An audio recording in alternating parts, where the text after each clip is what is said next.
sou a Patrícia, te convido para mais um Bom Dia Mai, aquele nosso bate-papo sobre todas as notícias que impactam os mercados domésticos e internacionais.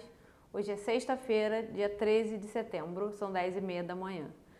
Começando pela parte política, como sempre, os jornais hoje vêm repercutindo bastante ainda a saída, a demissão, a exoneração do Cintra da Receita.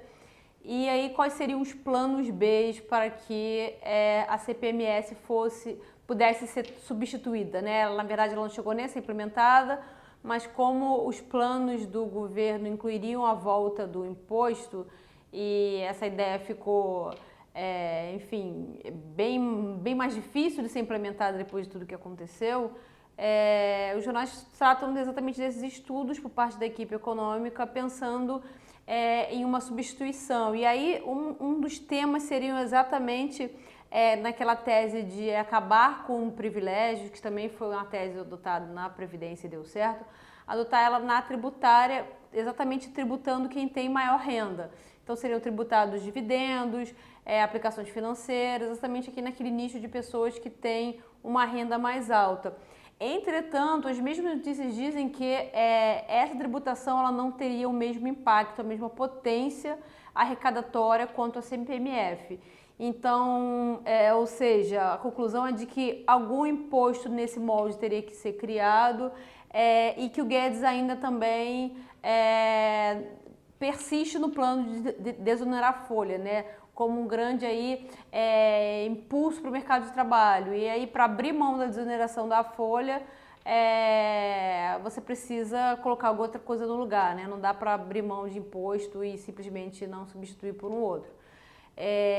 Aqui no mercado doméstico, hoje de manhã também saiu o IBC-BR, um índice de atividade econômica feito pelo Banco Central do Brasil, e ele é como se fosse ele é até chamado de PIB mensal, Nosso PIB é trimestral, como em todos os países também, como ele é mensal, como se a gente pudesse a cada mês acompanhar como é que está o desenvolvimento de um mini PIB, Não é exatamente a mesma metodologia, mas acho que vale o destaque de que no mês de julho o índice recuou 0,16, a expectativa do mercado era de uma queda de 0,1, então veio basicamente em linha.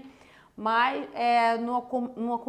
na comparativo interanual, que a gente chama, ou seja, contra o mesmo mês de 2018, o índice subiu 1,31% contra uma expectativa de 0,98%, então, enfim, surpreendeu. A gente também teve números surpreendentes, positivos essa semana, que já comentamos, de varejo, vendas varejistas, e também de PMS, setor de serviços.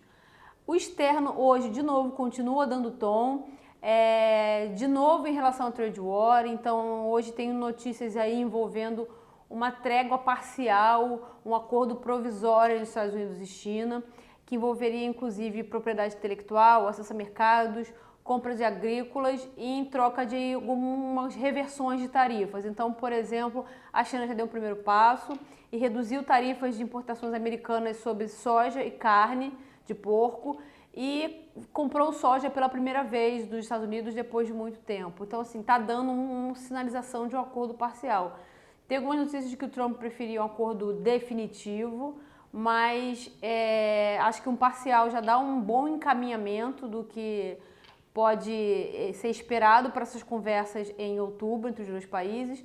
E, inclusive, na semana que vem, autoridades chinesas vão aos Estados Unidos para ir preparar esses acordos que serão tocados em outubro em Washington. Então, já passando para a parte de mercado, esse tom positivo, essa expectativa de um acordo entre os Estados Unidos e China continua dando tom dos negócios hoje.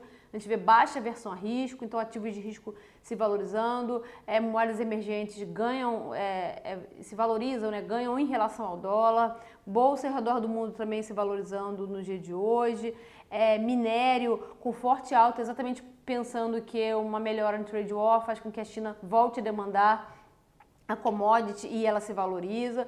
E no mercado doméstico aqui, os ativos brasileiros da mesma linha, então, como moeda emergente ela se valoriza, a bolsa também se valoriza e a curva de juros também num caminho aí de performance positiva no dia de hoje. A agenda é bem fraquinha para o dia, acho que a expectativa já fica toda para a semana que vem. na quarta-feira, que a gente tem Copom aqui no Brasil, né, reunião de política monetária, e FONC aqui nos Estados Unidos, reunião de política monetária lá. Então, o nosso cenário base é de uma queda de 25 pontos nos Estados Unidos e uma queda de 50 pontos base aqui pelo nosso Copom. A gente vai, com certeza, ficar acompanhando. Por hoje é só. Eu lembro que todos os nossos vídeos e textos estão lá no nosso site, www.mydigital.com.br. Bom fim de semana, espero vocês na segunda-feira. Tchau, tchau!